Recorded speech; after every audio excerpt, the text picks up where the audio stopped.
ASMR. Hey everybody, so today I am going to be reading some supposedly true paranormal experiences. In the past I've read them directly from Reddit on like the royalty free like haunted experiences or whatever section, but they haven't updated in like 5 months or something, so I just did a Google search and this page actually has a couple of experiences on it that were previously posted on Reddit. I don't know if I've read these, but I'll read them anyway. Don't mind the cut on my lip. My lips are super dry and cracked and stuff. Cool fun. My cats, as usual, are being turds, so you might hear some moaning or running around because that's what they do. Alright, so here are some paranormal experiences. I'm just gonna read them as they are written. Mine is secondhand. My stepmom and my dad used to work opposite shifts there for a while. He was on days. No, I'm sorry. He was on nights. She was on days. They had a set of baby monitors from when my sister and I were babies. My dad said they could record short messages with them, and they would leave them out on the coffee table for the other to hear when they got home from their shift. This went on for a bit. Then, once their shifts lined up, they put the monitors away in storage. She died of cancer at a really young age, and my dad had just gotten back from the funeral and was home alone. He spent the night going through their things, packing some of their stuff away. He said he had one of the baby monitors sitting out on the coffee table, and it woke him up in the middle of the night with an old message going off on repeat that she had recorded. It said, "I love you, Mike," over and over. My dad told me he just sat on the couch in the dark and listened to her message until the batteries died. That's really sad. A couple of weeks later, he had picked us kids up for the weekend. After my sister and I went inside, he said he was sitting on the porch smoking, and a strong gust of wind blew, and he said he could smell her perfume that she always wore. It scared me hearing those stories as a kid, but now I can see the beauty and peace in those experiences.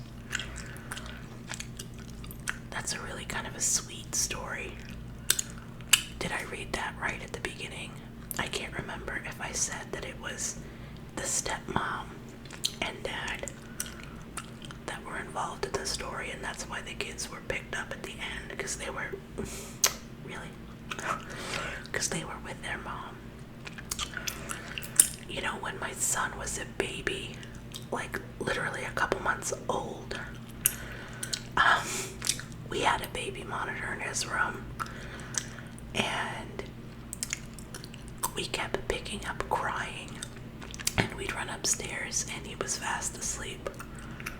We were totally creeped out until we realized that it's not unusual for baby monitors to pick up other babies, or like the sounds from other baby monitors and stuff, something like that.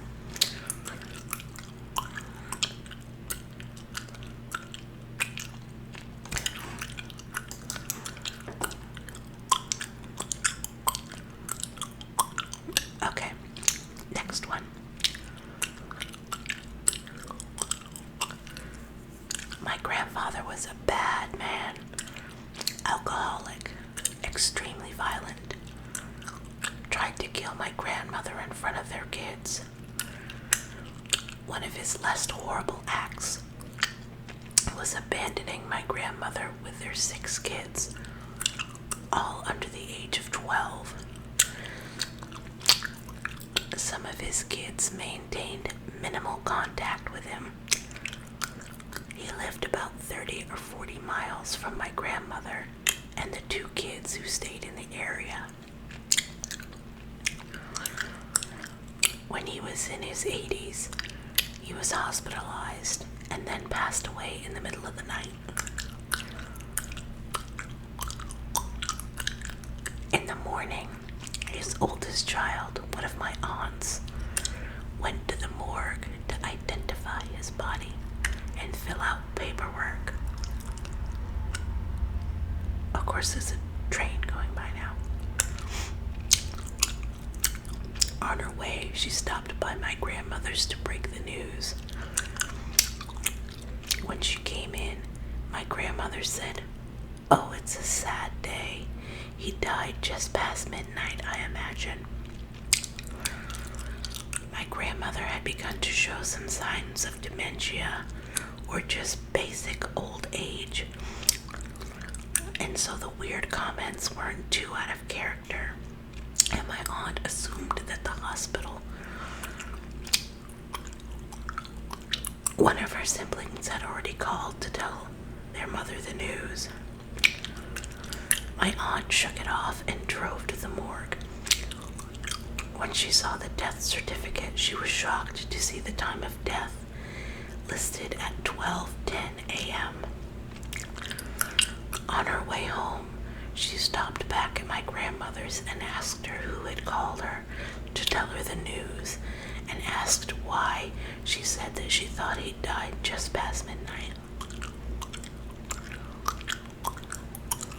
My grandmother said he came to see me at 12:30 and we talked for a spell. He wanted to apologize for all he'd done to me and you kids. I think he made his peace and was able to move on. So I'm glad for that. My grandmother then resumed humming and doing a jigsaw puzzle.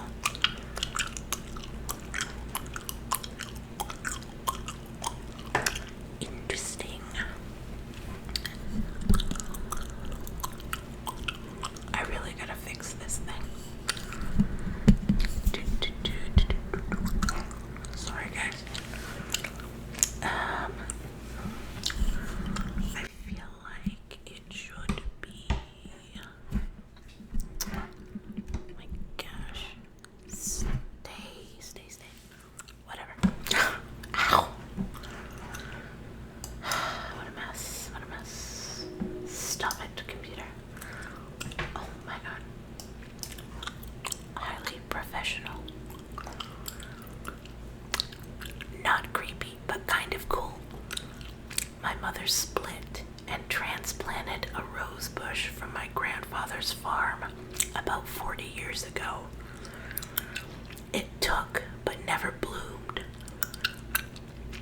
At that point, she only kept it because it grew into the fence nicely and kept us kids from climbing it. My grandfather died about 5 years after she transplanted it, and that spring it bloomed red roses. A few years after that, my grandfather died, and the spring after it bloomed white roses. These are the only 2 years it has ever bloomed.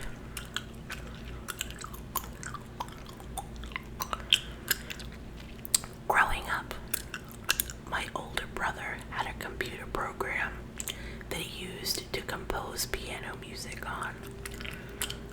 I remember I was reading in the living room when I heard the most beautiful violin melody I had ever heard. I listened to the whole thing, which was several minutes long. I walked down the hallway to compliment my brother on his masterpiece when I realized my brother was not using the computer, and I was home alone. You know, this really makes me mad. I finally get to sit down and make a video. And this is not unusual. Happens all the time, but you know, I'm trying to make a relaxing ghost reading video here. And trains and cats and motorcycles in the background and my wackiness are not doing the job.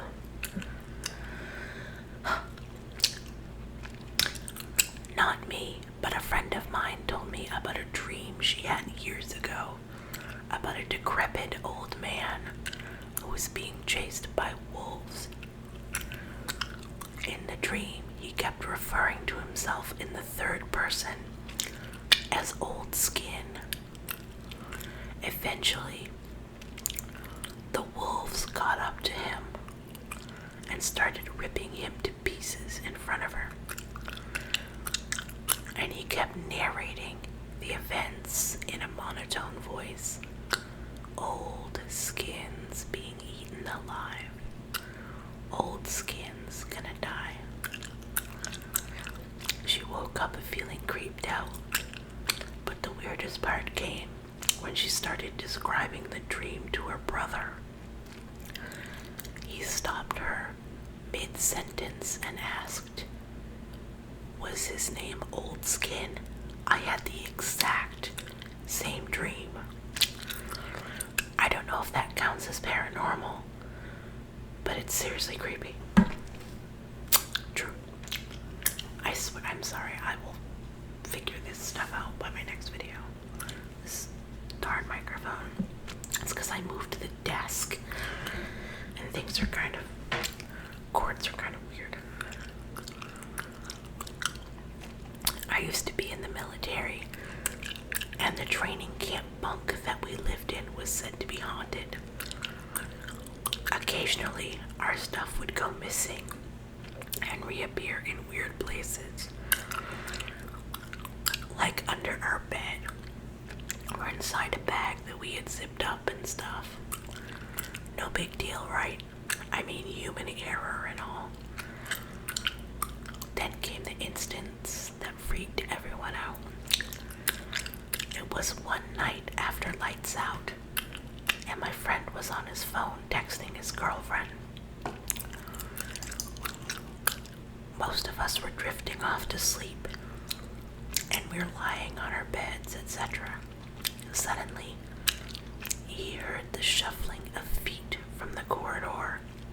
So thinking that it was our sergeant, he quickly hid his phone under his pillow, rolled over on his side, and pretended to sleep.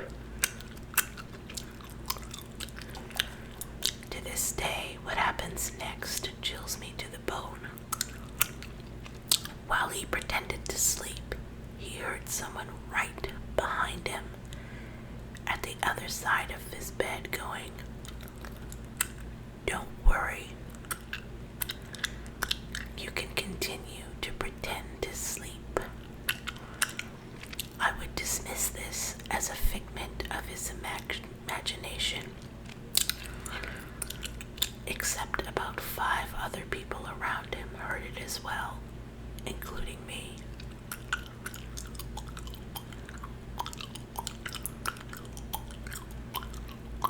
Creepier still, there was no one there. And it was the voice of a little girl that said it. For reference, our training camp was in the middle of an island and was set up away from the main admin blocks. The island has been closed by the government for army training purposes for the past 15 years. So there were definitely no civilians around, let alone kids. To make matters freakier, when we came back from our weekend home leave, there was a bunch of female hair on his bed, really neatly bundled up. long and jet black. Under his pillow was a note. Remember me. Now, as I said, we were in the middle of a forest, in the middle of an island. And at that point in time, there were no female recruits or personnel on the island. Our bunks were locked up for the weekend, and the duty sergeant had no idea that the incident happened. We never spoke about it after that night. Still, chills me to the bone thinking about it.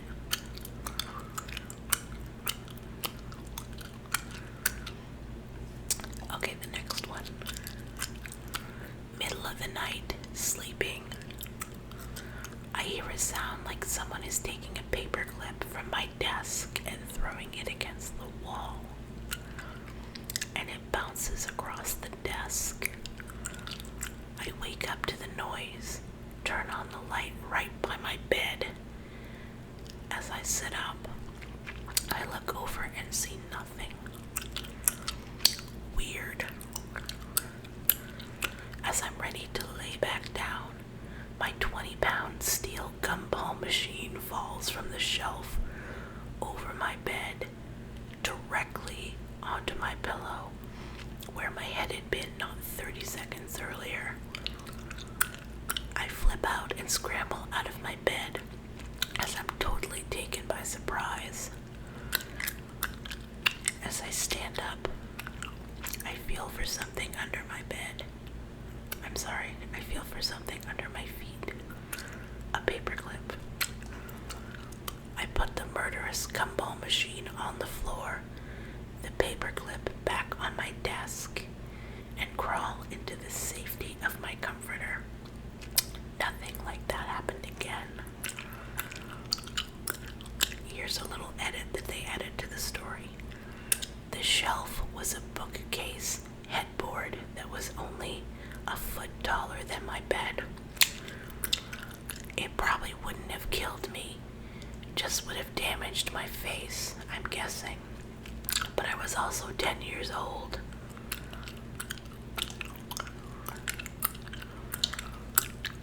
When I was about 16 years old, I encountered something that still bugs me to this day.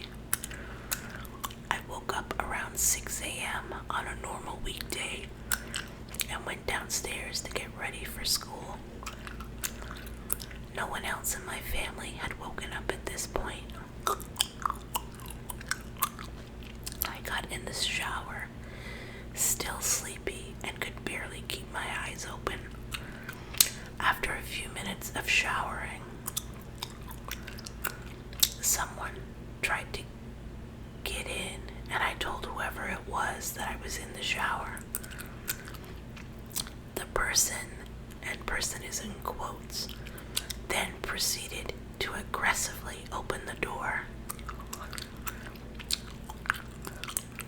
I saw the door handle going up and down like crazy, and he, she, whatever, knocked on the door harder and harder,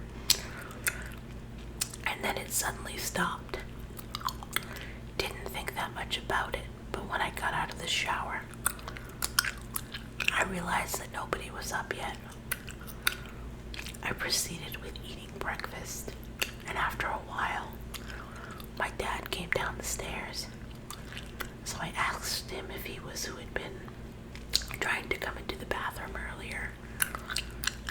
He said no, and that both my mom and younger brother were still asleep. So it couldn't have been either of them. And even if it had been my family members, they would not have tried to open the door so aggressively at 6 in the morning. You know, the hardest part I have with reading these stories is that I'm reading them blindly, and I'm reading other people's writing, and sometimes they have errors in the sentences and they don't make sense to me. So I'm reading them and I'm trying to read them and think at the same time, like, what do they mean by that? So as I'm reading it, I don't know, it bugs me. I don't know, it bugs me because as I'm reading it and trying to think about it at the same time, I feel like it's not coming out as relaxing as it should.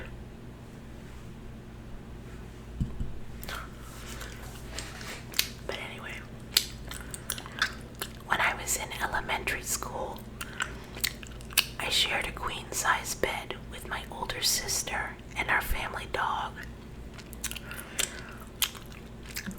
The dog was a mutt that looked like a short-haired lassie and would sleep at the foot of our bed every night. When I was about 6 years old, I woke up one night around midnight and saw a dark figure standing at the foot of the bed. The figure was entirely in black without any eyes or a face. I tried to wake my sister up, but she rolled over to go back to sleep. My sister must have accidentally kicked the dog, because the dog woke up and raised her head and started growling at the figure at the foot of the bed. The growling then woke my sister up, and she saw the figure and started screaming. When my parents came into the room and turned the light on, nothing was there. To this day, both my sister and I are adamant that we saw a ghost or a demon in our room. We know we aren't crazy because the dog saw it too.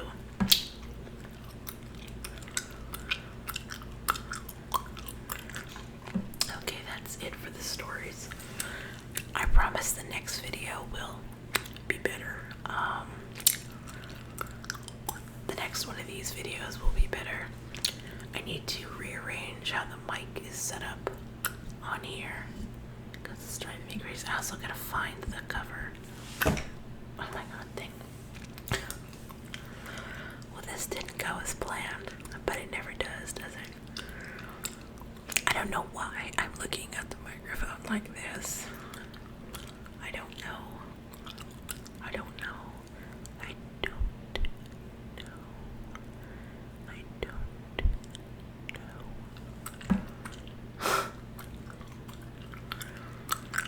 Anyway.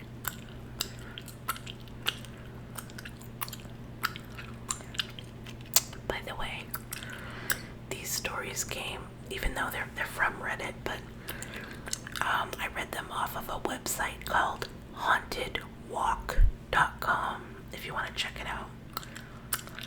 It looks like they have tours, a section that has tours and paranormal adventures, a gift shop, news, haunted talk podcasts, group tours, and stuff like that. So, hauntedwalk.com.